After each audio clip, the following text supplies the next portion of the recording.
He got a terrible trip. You stable it up. You stable him up. You stable it up. No, you stable him up. Stable it up. Stable it up. Race 4, I believe it was at Keeneland. Race 5, I'm sorry, you got it pulled up here on April 16th. Mike, there were not 1, not 2, but I think 18 horses out of this race that you liked. I'll turn it over to you, please. Yeah, so first off, I often try and find key races before they're key races. If you're able to do so, it gives you a huge edge long term. So when I'm doing that, one of the first things I look for is, okay, who wins the race? And do I believe that that horse is going to be one of those horses that can turn out a key race? In this case, the 5th race at Keeneland on April 16th, your eventual winner of the race was Limited Liability. Now, if you go back and you look at Limited Liability and the 2-year-old season, the horse ran in the With Anticipation, then ran in the Pilgrim. This is a Shug horse out of Kitten's Joy, or a Shug horse who's a son of Kitten's Joy. Missed a coinage and an Annapolis in those 2 races. So clearly very good horses. The 6 horse Limited Liability comes back and wins this race. So that right there tells me, first off, we have a solid winner that I believe in. So that's number one thing I'm looking for in a key race is, do I really believe in the winner? And then it's who runs behind it. In this case, we had a host of horses that I think make a ton of sense. The first one I'm going to point out here is going to be the 11 horse in this spot. That's going to be Churchtown. We've talked about how bad Speed's been playing. Churchtown, who is breaking right here in the red cap and the black, is a horse that's wanted to be on the lead consistently. And it has been in every other race, but because of the instructions of the trainer, really gets pulled back. And so you're going to see the horse fight with Paco here into the first turn, then goes to the rail, still doesn't settle into the second turn. So Churchtown, I think, should hopefully next time out, should go to the lead. And that's a horse I like, especially if we cut back. If we end up at Gulfstream going 7.5 or a mile, Churchtown's one of those horses I think makes a ton of sense. So I'm going to stable up the 11 Churchtown for that reason.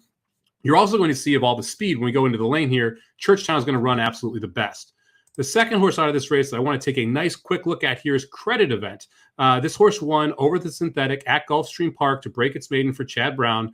In this replay, it's the 4 horse. And so if we watch the 4 horse right down here on the rail, Credit Event is going to be trying to find a way through and gets absolutely stopped. So you'll see right now the 6 is in dead last, and the 6 is going to start to make a wide run here in a second. The 4 horse Credit Event is sitting on the rail, and it's going to try and come up the rail and gets stopped, I think, 3 or 4 times here. Tyler Gaffalione got this horse in a ton of trouble. We have no clue how good this horse is. That's my main takeaway here. You never really got to see Credit Event run. And because of that, we don't really know how good Credit Event is, but we know on paper this race is going to look terrible. Ends up finishing 3rd to last as your favorite. And you're like, oh, he's got room right here. Nope. Gets shut off right down. And then the 11 is going to dip down into the 4, and it's just backing it up from there. And right here, you're going to see Tyler Gaffalione have to absolutely stand up on the horse down the stretch. Now, we're coming down the lane here, and you see the 6 Limited Liability absolutely stormed by everybody else. There's 2 other horses in here that I'm interested coming back. So we're going to pull this back a little bit, and we're going to focus on both the 2 horse, who right here is on the outside making a little bit of an early move going 4 wide, and the 7 horse, who made a really early move going about 6 wide here on the way outside, and you can see right in front of the 7. So the 2 horse in this spot is going to be your eventual second place finisher, Freedom's Way, out of the Eddie Keneally barn, and your 7 is going to be Merci. This was first off a long layoff for Merci for Christophe Clement.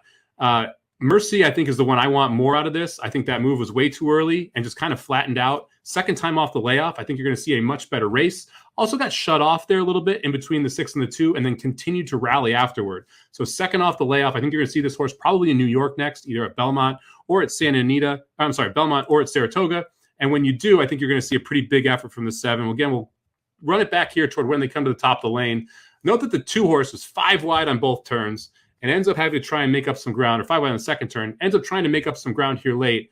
I love the fact of how the 2 grinds it out. It looks like the 2 is almost in trouble here, but as soon as the 6 engages the 2, you see a nice move here from the 2 to spread himself from the rest of the field and run with the 6. I think the 6 simply got to the lead too fast. And a lot of times you'll see that where a horse gets the lead too early and just isn't able to win the race. In this case, the 2 horse, I think, had that problem. So Freedom's Way is another one that I want to stable up. That was only Size's second time riding this horse. The last time he rode him, the horse was able to win and was able to get to the lead late into the stretch. And I think that's the kind of key with Freedom's Way here. I think because of the trip, he was forced to get to the lead a little bit too early. So coming out of this race, I like the winner. And that's one of the main reasons I think this could turn out to be a key race. That's Limited Liability. I think that you got to look at the 11. Churchtown is one that you want next time out, shortening up, especially if you can get the lead going over the turf course. Really interested in what Credit Event does next. That horse had absolutely no chance in this spot, ends up running 3rd to last. I think it should have a good chance to take a step forward off it. The 7 Merci, I think, is going to have a big time effort next time out for Christophe Clement. That'll be second off the layoff. And also I like the 2 horse here, Freedom's Way, who ran second. So this to me is a race which I think is going to end up being a key race, and you're going to want to stable quite a few out of.